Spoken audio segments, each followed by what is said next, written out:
everyone, and welcome to this edition of SpeakHer Mind. SpeakHer Mind is a speaker series hosted by Namely that brings us together as women and with our allies to talk about issues in the workplace around gender equality, and even more than that, how we can create a sense of belonging, a feeling of inclusion and support in our workplace and in our world. And what better topic today that touches 100% of us to talk about how the global pandemic has affected us as women, affected us as people, and affected us in the workplace that has now become our home or our apartment or sometimes our car. And it's never with the group and the team that we've been working with all these years in a physical space. It's been in our personal space with our family, our roommates, the people that we have home life with, and it's changed everything. And in a lot of ways for women, unfortunately, it's also created additional challenges outside of just the pandemic and outside of the women challenges that we've had in being in the workplace without the pandemic. And so it's had an exponential effect on women leaving the workplace because we need to take care of other things in our lives as the pandemic has affected us, or changing the way that we work, or changing the way that we participate in work or have expectations of how we participate in work. And so we're going to talk about these challenges today, and we're going to get some specific tips and insights on how to deal with some of it that could really help us all. It's affected us from an economic point of view, from an emotional point of view, from a practical point of view. So we have two amazing guests who can talk about this with us and draw on their experiences and their insights. And the first guest, I'm going to actually introduce both the guests, give you some context of who they are, and then I'm going to ask them to introduce themselves.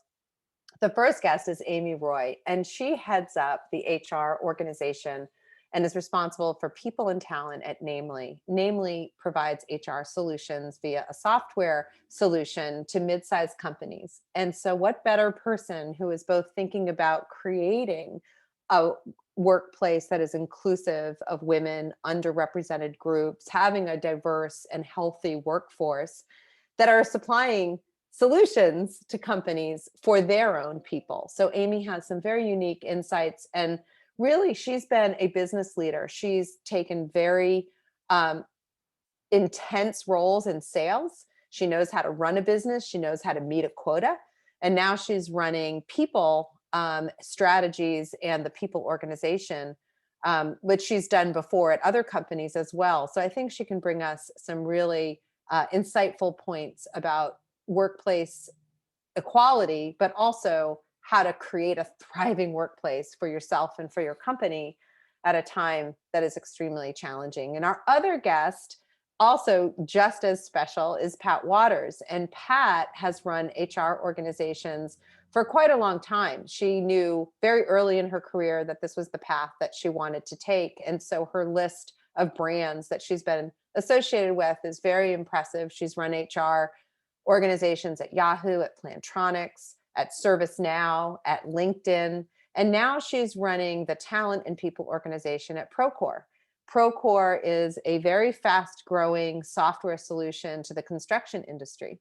And the construction industry is transforming to use software to be able to manage everything in the supply chain end to end better, faster, and more efficiently. And we all know that our entire world is basically under construction all the time, with improvements in infrastructure, buildings, and different government organizations, hospitals, et cetera. And so Pat is running that strategy at Procore and making sure, which has also been a passion of hers, that the employee experience is inclusive, that it's open, and that it's a place where women and others can be very successful in both their professional life. But she also taught me something very important in my career, which is you don't just bring your work self to work, you bring your whole self. And when you bring your whole self, there's other things that you can do to connect with your team members and with your organization that are ways that can integrate your life. And that's so important right now. So I'm going to turn it over to our panelists to say hello,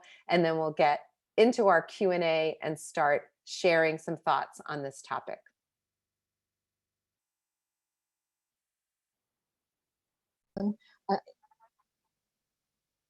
Industry plays a part. And so I decided to go back and get a master's degree. And I just thought that HR would be a good fit. Probably not the most educated decision at the time, but thinking through some of the key components associated with learning and the law and compliance and some of the motivators on how people see behavior, I saw it as a natural fit.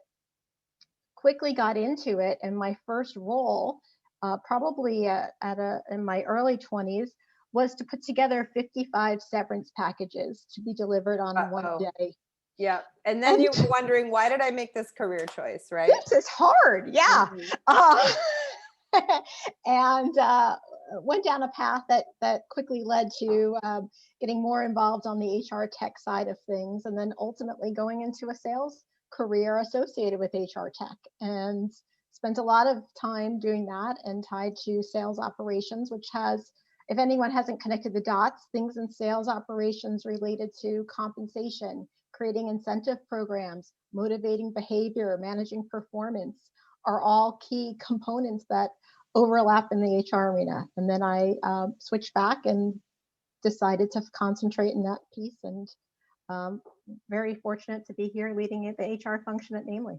Well, I think many women, myself included, can really relate to sort of stumbling upon what is it that I'm actually going to do with my career, because it's not like you go into it having this perfect roadmap all set in front of you of what you're going to go do. You sort of learn by experience. And it sounds like in your story, you really took your experience with business and people and then put it together into the role that, culminates in what you do today. So we're going to come back to you in just a second, because what I want to know from you, Amy, and I think what a lot of women think about is, how the heck did you get to the top job? Well, here we are talking about all of the impacts of things like a crazy global pandemic. And somehow you got to the top job. And to do that, you must have had some learnings. And what I'd like you to share with us in just a minute is give us a story about how it's okay to be vulnerable and still feel and be successful as women leaders. But Pat, let's go back over to you, and excited to hear about, okay, so you wound up as the chief people officer in several companies. I mentioned a few of them. What was your path to get there, and why that job for you? Yeah, I'm an oddball, Lisa. So when I was, love oddballs. I'm an oddball, a little quirky. So when I was in college, my freshman year, I was majoring in art, fine art to be precise. And the reason why I was doing that is because I was a terrible student. I was a CD student. I struggled with spelling and math. It was just like, ugh. And but I knew I wanted to do something. I just didn't know where it was. So I went to that traditional career center in LSU and said, what do I want to be when I grow up? Help me. And my mom had just passed, and so I was a little bit lost. And I took a battery of tests, your personality style. Yeah. He was like, hey, what do you do for your disability? And I looked down, I'm like, I don't have it. And like, what are you talking about? She's, you're dyslexic. And I'm like, that's super cool. So she explained it to me. I'm like, score 1 on that meeting. Second score, she said, you like people, social work, teaching, this thing called HR. And I'm like, how interesting. My dad and my uncle both are in HR. So I interviewed them, Elisa, and my uncle is the one who turned me on to it. He said, on average, a company's operational expense, 80% is the cost of talent. Yep. If you think about everything loaded to support all of us. And that remains true today. Actually, I just ran the numbers for Procore at LinkedIn. It was 78. At ServiceNow, it was 75%. If you're capitally intense, of course, it's lower. If you're full service, it's 100% the cost of talent. But it's about the truth, right? Yeah. Yeah. And I'm like, I want to run all those bells and whistles. I want to run HR because I saw it as a race car. And if I can make that hum and look really good and feel really great, why not just go for that? So I knew I wanted to run HR since 19. Wow. Okay. So you actually knew right away going into it, and learned something about yourself that I'm sure we'd all like to hear a little bit more about. Learn something about yourself that you were dyslexic, that, oh, okay, it's not that I actually don't understand this material, whether it's, your non-fine art classes, and found, I hope, ways to cope through that, or I know ways to cope through that. So back to you in just a second, Amy. Tell us about that story that helps us understand you actually learn from mistakes. Sure. Well, I think, when you said, talk about a moment of vulnerability, I had like 50 pop up. So, um, I think, that, Yeah, isn't that the truth for yeah, all of us? We just don't like to talk about it. But here at Speaker Mind, we talk about it because it's helpful for all of us. yeah, I think, the moments that come immediately to mind are when I've been in roles where I thought, that everything was, going okay, maybe not great. And then had a shoulder tap by someone, either directly or maybe less directly, where they said, this may be time for you to think about doing something differently. And I think there's this moment of probably shame to some degree that comes along with this. Like, how does everybody else know? Does everybody else see this? Mm-hmm. That makes you say, oh goodness, how fast can I now run out the door? I had it happen early in my career when someone had said that to me, and I was, completely insulted by it originally, and then thought, oh my God, Right. I have to get out of here quickly. I think most recently was when I joined Namely about 18 months ago, and got up in front of the group as the first time as the new head of people in an organization that was, in a somewhat challenging time and in our history, and had to start new after being at a company that I had been at for 20 years, where I had a level of Yeah. reputation and people knew me, and then to start new. And I think whenever you start new, there's some of that, but it continues to happen even when you are in the top spot. Yeah, I think a takeaway that I'll have from that story is when we do start something new, it can be exciting. It could be a step forward, but we can also be very nervous and unsure. And it's a really great time. All times are good times, but it's a really great time for women to reach out to each other and ask, how can I help? We Yeah, don't get that as much as we'd like. A friendly face on the Zoom, or a text or an offer of, "Hey, I know you're new. What can I do to help you?" There's real challenge right now as we potentially change jobs or get new jobs or have a new position in a company, and you're suddenly on a new team and you're meeting everybody in this manner like this, and it feels so different and not as human. So thanks for sharing that story, Amy. And Pat, I wanted to ask you the same thing. I mean, you've done all the top jobs, but you had a route to get there. Tell us about, pick one. Gosh, there was one amazing, beautiful, awful mistake I made at Applied Materials. It was glorious. It was well seen. It was Oh, wonderful. it was And you awesome. can talk about it now. Good.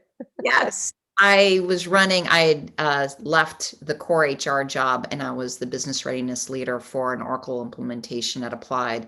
Across 5 divisions, my job was to ensure that all the engineers, all the businesses had the tools necessary to do their job, to order materials, build the product, ship the product. So small need, right? To get revenue, you got to ship product. And so we're going to do it all on Oracle.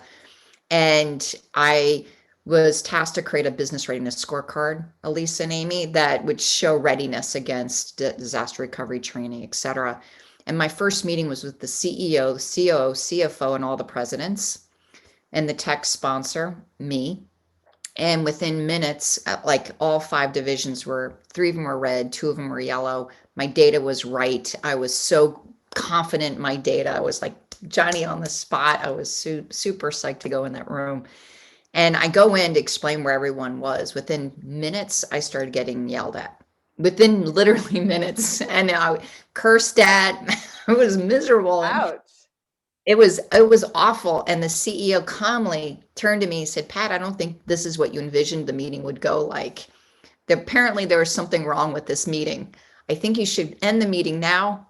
Think about what you could have done better, and when you are ready, when you think it's right to reconvene us, let us know." And meeting was over. Like everyone filed out. It was a 2-hour meeting done in 15 minutes. Oh, wow. It was brilliantly brutal. And so I went to my boss. I said, "Oh, how do we fix this, Steve? This is bad. Oh my God, everyone saw it. I might lose my Yeah. job. This is terrible." And he just leaned back and said, "Hey, what are you going to do about it?" I go, "No, what are we going to do about it?" He goes, "No, you." And he goes, everyone saw you fall down, Pat. It was a brilliant fall down, but all they care about when you walk out this door is how you're going to pick yourself up. Uh-huh. So think about what you learned. Think about how you're going to lead again, because if you don't pick yourself up the right way, who's going to follow you? And the lesson learned in all that I took back was I was working so hard to be right that I wasn't doing the right thing for the business. I needed to be wise and help them be successful, not prove my intelligence. And so I misused that time. My job was to make them ready for this change. And so I pivoted myself, my team. I apologized. We course corrected. We got them on task. But it was most humbling learning that I want to be doing the right stuff, not to show I'm right. That was a big change for me. That is super insightful, I think, in a work environment. No matter what your ambitions are, you always want to show that you know what you're doing. And you can lose sight of if you know what you're doing, but are you doing the right thing? It brings me to get into the conversation around culture and what it means to companies. Now, all the women and allies on this call um, already know about company culture and think about it in the workplace. But what is it specifically that each are you trying to do to create an equitable workplace for women and men, an equitable workplace for underrepresented groups? And on top of that, which is already a tough job in today's overall environment, on top of that, what do we do to support our employees during a pandemic when all of this stuff is going on literally at home 24/7? So I really want some pointed comments around culture and how you build a culture where women want to stay because they can be valuable, but they also feel supported as a whole person. Pat, why don't you go first? All right, I'll try to keep it simple. So, what I strive to do is look at the overall organization and create tipping points. And tipping points is enough gravitational pull around gender that it becomes self-fulfilling. So, women bring women up. So, if I can look from the board on down and get women representation, you will find an easier flow because we want to see someone like us in the Right. rank. Yeah. Right. That's really important. So the second thing is, do we have practices in the mindset of reducing our biases? You can never eliminate them, but can I put in our process flows, our decision moments, slow our neurological role to make better decisions on performance, promotion, evaluations, pay decisions, hiring decisions? And studies tell us if we do this well, we have better representation as an outcome of this. And the third and not least is creating a culture of belonging where everyone can feel like they matter, that someone cares about them in their authentic way, and that being different is actually something to lean into because I'm going to learn something. Diversity at a team level makes us smarter. And I want to make sure no voices are quieted and teaching leaders and managers to pull all that in. Being an introvert, extrovert, female, male, I want it all in the mix. So Pat and Amy, I'm going to get to you in 1 second. I want to talk about culture with you. But Pat, on that, women or men, anyone who is enlightened like you in terms of being a better listener, understanding diverse points of view, drawing out, how do you help others get to that place when you're struggling with, well, that person's not listening, or I don't feel a sense of belonging from that person? What's kind of a tip of getting through that kind of situation where you don't see someone like you and you can't feel as comfortable? Well, you can always start within your own shoes. And what I mean by that is to give is to receive. If I give belonging moments to you and welcome you and ask who you are, not what you do, we create a bond. It's a real, and it neurologically changes our relationship because we will change titles and we will change companies, but who you are is who you are. And I find that we start introducing us by our title, and that means that's the role you want me to play. You put me in a box. But if I take the time and say, let me introduce you to Lisa Steele, kind of as beautifully as you did, is like who that person is and how you know them and what gets them excited and where you are in life, that creates a fabric community in the organization. And the second thing is role modeling. You don't have to be the leader in the room to model the right behavior. You can create space. If someone's speaking over Amy, I'll say, excuse me, Tony, I'd like to hear Amy complete her sentence. I think she's been trying to speak up. So Amy, and then You only really have to do that once in a meeting, Yeah. and the whole tone changes for everyone in a healthier way. Yeah. Yeah. I've seen that live and in action too, both with people like you just described in the room, and both when that person doesn't show up in the room and you have to kind of step up to it. So those are great practical tips to create a more equitable conversation. Amy, culture of belonging, Pat talked about. I know this is very close to what you think is important around culture. Talk to us about culture of belonging, and what are the things that you do to try to spark that. One tip for our audience and for the women in the audience, you obviously want to pick a company that matches what you want out of a culture. And so Amy and Pat are the roles that actually help either support, create, or change that culture. So we want to know what's in your head about a culture of belonging, because that gives us ammunition of what questions we ask at the companies we're working at that we want to change, or new companies that we join. Yeah. So, first of all, I agree with everything that Pat mentioned. I almost started speaking when she called on me. So clearly it was an effective technique. But I think some of this, from an HR perspective or a leadership perspective, is to, kind of start with our values. What does our organization stand for? And are those things really going to support that culture of belonging? And I think we have to, from time to time, take a step back and make sure that what we're saying we stand for is actually what we're doing, and are our actions really supporting that? So for us, namely, we've always had a history of focusing on DEI. Certainly this series, the SpeakHer series, is part of it. But over the last 12 months, we've really been looking at that a little bit differently with the pandemic, and how do we, the types of events that we run, the types of programs that we look at, but also what's changed within the business. So for a period, we had a hiring freeze. That doesn't mean that we, Yeah. historically, you think about DEI and hiring and promotions. If you're not doing that, you have to think differently about, and more about how you then think about changing who's part of your workforce and how they operate, and focus on things that really provide that inclusion opportunity. And we've done that through a number of different programs. I think, to Pat's comment, one of those things this year we saw a great deal of was our parent in group, the group, a support group for parents to have an opportunity to just talk and put in a chat of, hey, is anybody else challenged with the fact that their kids are home or driving them crazy or can't get any work done, and provide that sense of community for people to get that off their chest and connect in lots of different ways across, men and women. And then specifically, has it changed the way, now that we are all in this new world, kind of readjusting with the pandemic, and you said you had a hiring freeze, now that you're recruiting, has it changed your strategies, and what are you looking for to build that culture of belonging? Yeah. So at the beginning of the year, when we started to ramp our hiring back, we took a step back and looked at all of our initiatives associated with diversity, inclusion, and equity. And hiring, still, we're not doing massive amounts of hiring, but we are looking to do internal promotions, and we've changed our internal promotion policy.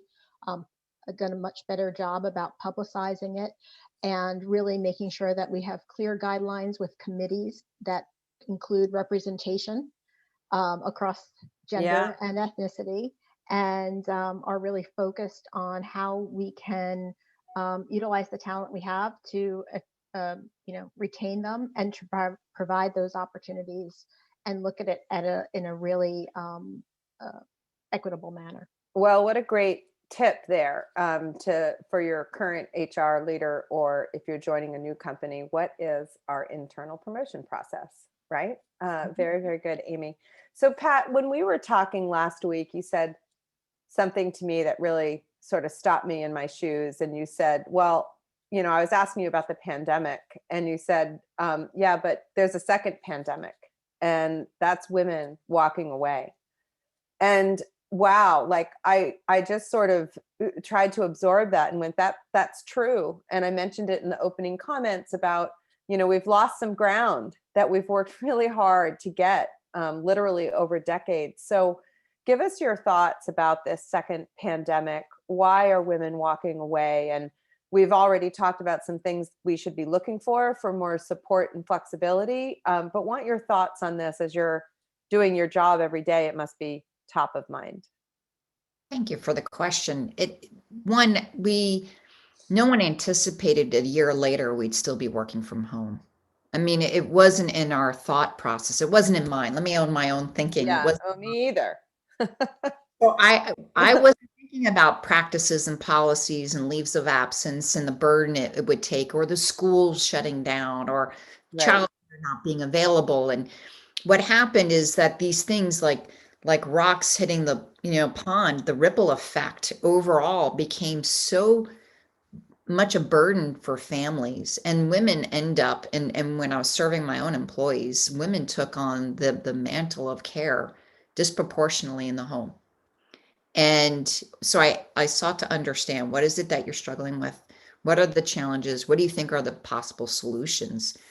And so there's a lot of hidden costs, meaning a lot more leaves of absences, personal leaves of absences that companies have been applying for women to give them that space to handle homeschooling, to figure out their rhythm and care. But some have actually quit and said, look, I don't know when this pandemic is leaving us. And so I've got to care for my family. I learned about the cultural nuances globally, right? And so we started to do some really interesting things about bringing speakers in about how to renegotiate your workload, both at work and at home, right? How do you talk to your partner about who is cooking and cleaning the dishes in the homeschooling? What is it? How can you, with confidence, carve out time to get your children onto that Zoom class and then show up to that meeting 5 to 10 minutes late without retribution, without fear, without guilt, Yeah. right? So Yeah. have to modify your calendaring across the company to accommodate, because we should accommodate these things. These are reasonable things. And if we were to more proactively, I think less women would have left. But I think many of us had a slower time to evolve. And I worry about their reentry. We talked about this last week, Elisa, the reentry, if you've taken this leave. I actually think it's a choice. It's a brave choice. I think it's the right choice. It's a business decision how to navigate work and home. And then when you come back in the workforce, don't come back shyly, come back bravely and strong, right? These are great values to have, to do what's right for you and your family. And learning how to juggle it, to navigate it, to prioritize it is a gift. And so I Yeah. don't really hope we don't have a stigma on the returning. Well, that probably bears more follow up, and interested in your thoughts, Amy, because the returning to work was already a problem. If you took some time off because you had a child or you had a sick parent, or for whatever personal reason, you took some time out of the workplace, and you attempted to come back, a lot of women took a, a lesser job or a lower paying job just to get back in, because they were apologetic about, well, darn, I've been out, I'm not as competitive. And people treated them as if they were not as competitive as well. And so this reentry that you're talking about is actually, really difficult to think about, because now we have the COVID issue on top of the re-entry for women. So Amy, I'm going to turn to you. This is a tough topic.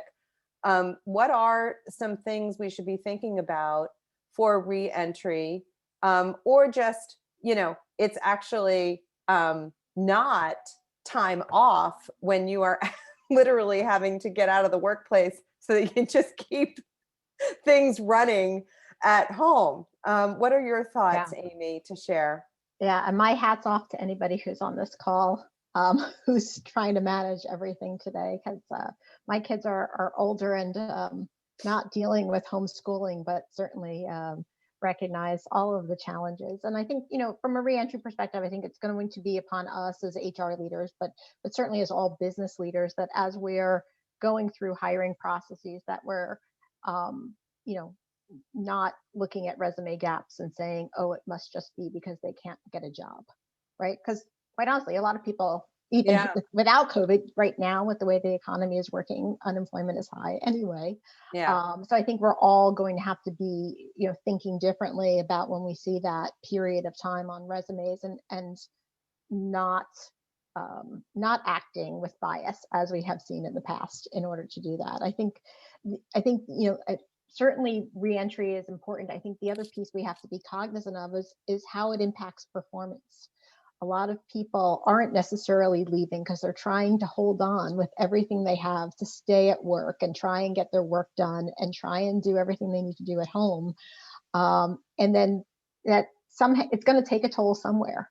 And it could then take a toll on employee performance, and how we go through managing employee performance as well when we see these dips, and what's really causing it and how we're acting is a huge part of it as well. So I'd like to highlight this concept of renegotiating your role at work and at home, because I think that's what you're both getting at. I mean, it can be as small as, I'll use my own personal example. I didn't work at home at all. And then we're working at home, and a lot of the help that you had, it's absolutely gone. And, things happen. Like your dog comes in because you forgot to feed your dog and they haven't eaten for hours. And you realize, oh, I'm in the middle of a Zoom call with 105 people and I can't leave to feed my poor dog. But that's nothing compared to, I have a toddler and the schools are closed and you can't push them off for 5 minutes. You just cannot do that. So how do you renegotiate both at work at home? What do you, how do you actually start that conversation with your boss that says, I have a toddler, and not feel like you're not doing your job? I can't really be on a Zoom call with video on at 8 a.m. when I need to, fill in the blank, whether it's the toddler example, the dog example, I have to help my elderly mom at a certain time to take her medication. Just fill in the blanks for us. So what do I actually say and not feel like I'm so sorry? Well, I Yeah, can please. start, Amy, and then I'd love to get your point of view on that. What I try to encourage is each of the team levels revisit their social contract together as a team. Because if one person can't make a meeting, it puts a lot more burden. But if they negotiate as a team, look, Mm, the commute hour is sacred because all of us are getting our kids ready for the day. So we won't start Zoom meetings until 8:30 in the morning, or we won't have internal meetings from 12 to 1 or 12 to 2 to allow us to have time with our families, to take that walk, the physical exercise we need to rejuvenate and care for our kids.